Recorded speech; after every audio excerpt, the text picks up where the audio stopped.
చివరి ప్రశ్న ప్రొఫెసర్ హరగోపాల్ గారికి. నేను ఇంతకుముందు చెప్పినట్టు రాహుల్ గాంధీ పార్లమెంట్లో కూడా ఈ క్యాస్ట్ సెన్సస్ గురించి మాట్లాడాడు. ఇప్పుడు మరి ఒకవైపున కుల నిర్మూలన అంటూ మరోవైపున మనం క్యాస్ట్ సెన్సస్ ఇట్లాంటి వాటి మీద మరి దృష్టి పెడితే ఈ రెండు పరస్పర విరుద్ధం కాదా? దీనివల్ల కుల నిర్మూలన అనేటువంటి కళ ఎప్పటికైనా నిజమయ్యేటువంటి అవకాశం ఉంటుందా?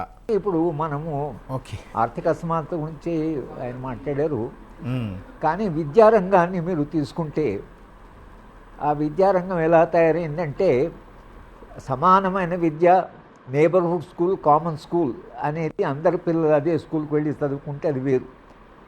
కానీ 1980 ఈ నూతన ఆర్థిక విధానం, ఈ సామ్రాజ్యవాద అభివృద్ధి నమూనా వచ్చిన తర్వాత ఏం జరిగిందంటే పేద పిల్లలు ప్రభుత్వ స్కూళ్ళకి రావడం మొదలుపెట్టిన తర్వాత ప్రభుత్వ స్కూళ్ళని విధ్వంసం చేశారు, విశ్వవిద్యాలయాలు అన్నింటినీ.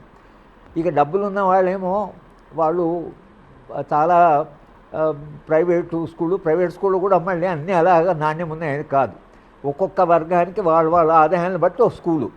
అంటే విద్యలో ఎంత అసమానతలు వచ్చాయంటే పూర్తిగా గ్రేడెడ్ ఇన్ఈక్వాలిటీస్ అన్నాడు డాక్టర్ అంబేద్కర్ గారు. అలా గ్రేడెడ్ ఇన్ఈక్వాలిటీస్ వచ్చేసినాయి. ఈవెన్ అప్పర్ కాస్ట్లో ఆదాయాలు ఎక్కువ ఉన్న పిల్లలు ప్రైవేట్లు ఉన్నారు, ఆదాయాలు తక్కువ ఉన్న పిల్లలు గవర్నమెంట్ స్కూల్లో ఉన్నారు. అసలు ఉస్మానియా విశ్వవిద్యాలయం ఏమంతా ప్రోడక్ట్స్ ఇవాళ ఎట్లా విశ్వవిద్యాలయం పరిస్థితి ఏముందని పూర్తి దాన్ని ధ్వంసం చేశారు. ప్రైవేట్ తెలంగాణలో 7 ప్రైవేట్ యూనివర్సిటీలు అసలు రావాల్సిన అవసరం ఏమున్నది? ఇది వెనుకబడిన ప్రాంతం అని మనం పోరాటం చేసిన తర్వాత ఉన్న విశ్వవిద్యాలయాలు అద్భుతంగా మార్చొచ్చు కదా, అందరు అక్కడ చదువుకుంటారు కదా కలిసి. అక్కడ చదువుకోకుండా ఏం చేశారు, విద్యారంగంలో పూర్తిగా డివిజన్ తీసుకొచ్చేసారు.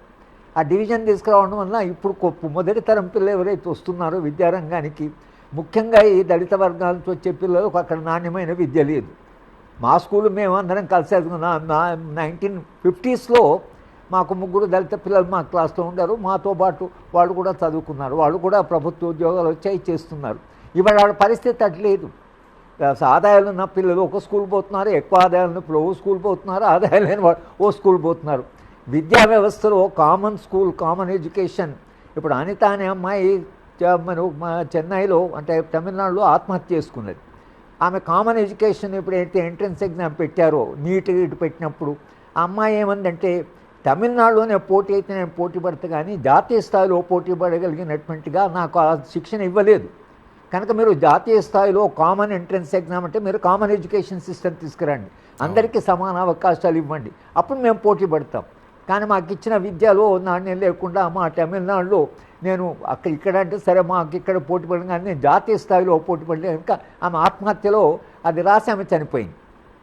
కనుక ఇవాళ విద్యారంగంలో కూడా, ఎందుకంటే విద్యనే కదా ఈ శిక్షణ ఇచ్చి విశ్వాసాన్ని ఇచ్చే ప్రతిభనిచ్చే విద్యనే కదా, ఆ విద్యని అందరూ కలిసి చదువుకుంటే కదా, అందరూ కలిసి చదువుకొని అట్లా అవకాశాలు ఉంటే అప్పుడు మీకు నిజానికి ఇవాళ మన జరుగుతున్న చర్చ ఏదైతుందో ఇటువంటి వివక్ష ఉండకూడదు, అందరూ పోటీ పడాలి, ఎవరితో వాళ్ళు అట్లా కాకుండా ఉండాలి అని అంటే మీరు కింద నుంచి అది బిల్డ్ చేయకుండా, కింద నుంచి ఒక నాణ్యమైన విద్యను బిల్డ్ చేయకుండా ఇది సాధ్యం కాదు.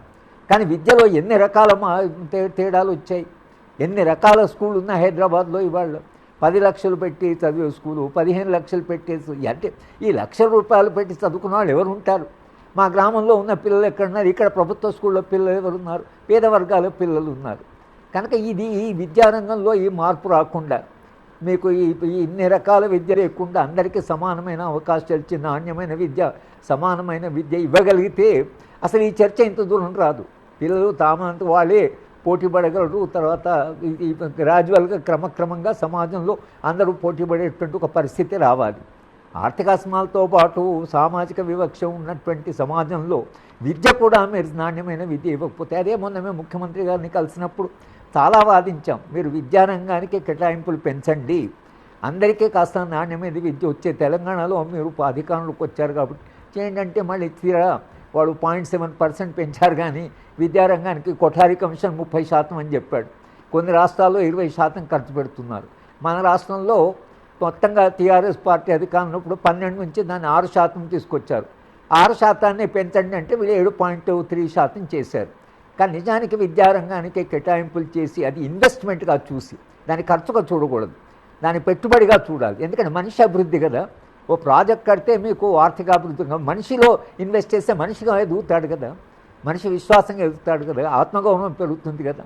కనుక ఆ విధంగా ఆలోచించాలంటే కూడా సరే వీళ్ళు ఈ రైతుల సమస్య ఉంది, 2 లక్షల కోట్లు ఇవ్వాలి, సరే దాంట్లో వాళ్ళు మునిగి తేలుతున్నారు. కానీ ఇప్పుడు కూడా మేము విద్యా పరిరక్షణ కమిటీ ఉంటే అందరికీ సమాన అవకాశం ఉంటే నాణ్యమైన విద్య ఇవ్వండి. ఓకే. అక్కడ ఒకవేళ పరిష్కార మార్గం వస్తే ఇప్పుడు మనం చేస్తున్న చర్చ అందరూ చదువుకున్నారు, వాళ్ళ మధ్యన వాళ్ళు పోటీ ఉంటుంది, పోటీ పడనివ్వండి అని మనం అనవచ్చు.